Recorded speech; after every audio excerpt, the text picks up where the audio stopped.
माजिदा को ज़ारा के इरादे ठीक नहीं लग रहे। उसको कहीं न कहीं समझ आ रही है कि उसकी बेटी बात को गोल करने की कोशिश कर रही है, क्योंकि जैसे ही वो उससे हिसाब किताब दुकानों का लेना शुरू करती है, उसके रोंगटे खड़े हो जाते हैं और उसका चेहरा जर्द पड़ जाता है, क्योंकि हनान की धोखेबाजियाँ उसके दिमाग में घूमने लगती हैं। क्योंकि उसको इस चीज़ का अंदाज़ा तो है कि हनान ने वाकई कोई बहुत बड़ा झमेला कर दिया है और इन लोगों ने ऐसा काम किया है जो कि कभी सही नहीं हो सकता है। लेकिन अपनी माँ को ये बात बताने से गुरेज करती है और कहती है कि ऐसी कोई बात नहीं। पता नहीं क्यों आप इन बातों को दिल पे लेके बैठ गई हैं। मैं आपको यही बताने की कोशिश कर रही हूँ कि ऐसा कुछ भी नहीं है। अपने दिल से ये वहमो ख्याल निकाल दें।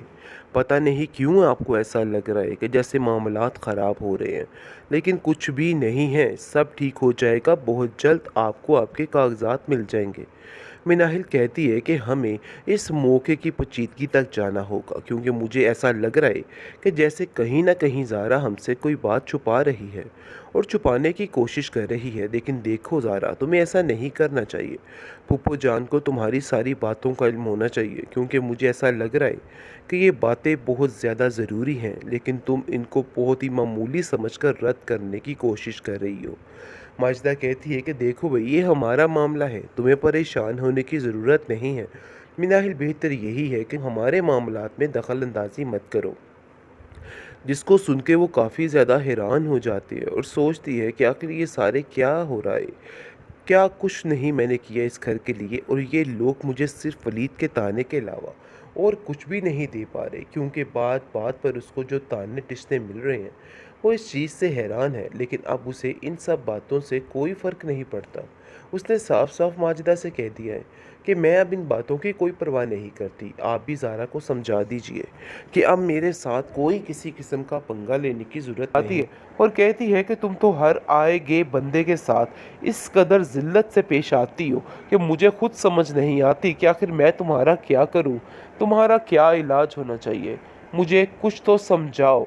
जिसको सुनकर मिनाहिल कहती है कि इसकी बकबक को बंद करवाना ही आपका काम है, और आपको इसकी बोलती बंद करवानी ही होगी, क्योंकि ये लड़की कभी भी ठीक नहीं हो सकती। उसका दिमाग पे अल्लाह जाने क्या चीज़ सवार हो चुकी है कि हर वक्त बदबख्ती के अलावा और कुछ नहीं सोचता है। वो वलीद से इस बात की माफ़ी मांगेगी और कहेगी कि वलीद, तुम मुझे माफ़ कर दो, यानी कि इसको माफ़ कर दो और मैं तुमसे माफ़ी मांगती हूँ। जिस पर वो मिनाहिल से कहता है कि अरे बीबी, तुमने क्या किया है? मुझे यकीन है कि ये सब कुछ किया दरा ज़ारा का ही है, इसलिए तुम्हें घबराने की कोई ज़रूरत नहीं है। जिस पर वो कहती है कि नहीं, हमारे घर में आए गए मेहमान की बड़ी इज्जत की जाती है, लेकिन यकीन मानिए इस लड़की ने हर चीज़ की तबाही बर्बादी फेर दी है।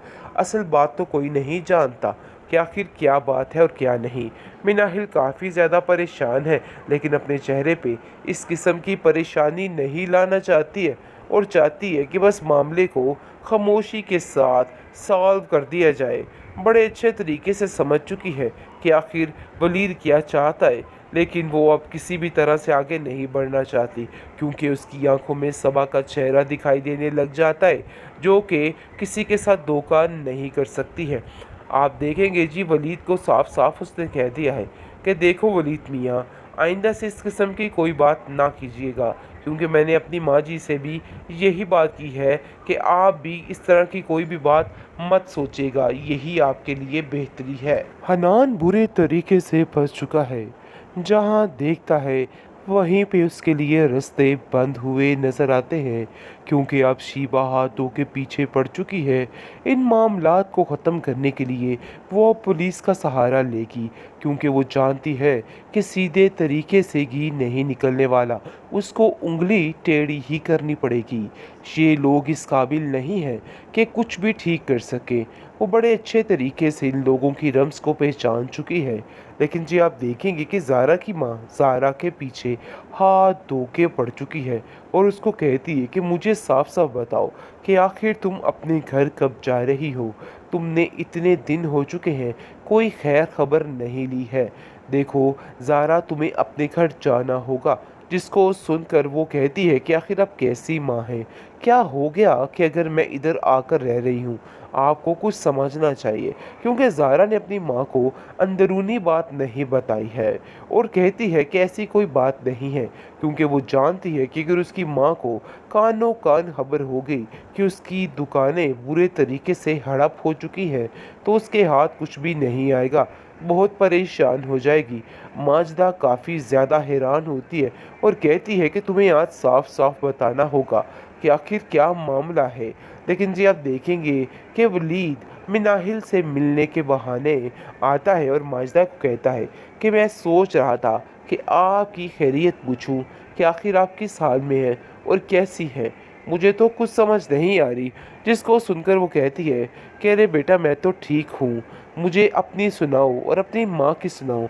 लेकिन जी आप देखेंगे कि ज़ारा इस कदर चालाक औरत है, वो कहती है कि मुझे पता है तुम किस बहाने से यहाँ पे आए हो, तो इसलिए जो बात है सीधी सीधी करो, घुमा फिरा के बात करने की कोई भी ज़रूरत नहीं है। मिनाहिल का किस्सा है, मिनाहिल तक ही रहने दो, इसलिए हमारा हाल अहवाल पूछने की कोई भी ज़रूरत नहीं है। माजदा उसका मुंह बंद करवाती है और कहती है कि तुम तो हर आए गए बंदे के साथ इस कदर ज़िल्लत से पेश आती हो कि मुझे खुद समझ नहीं आती कि आखिर मैं तुम्हारा क्या करूं, तुम्हारा क्या इलाज होना चाहिए, मुझे कुछ तो समझाओ।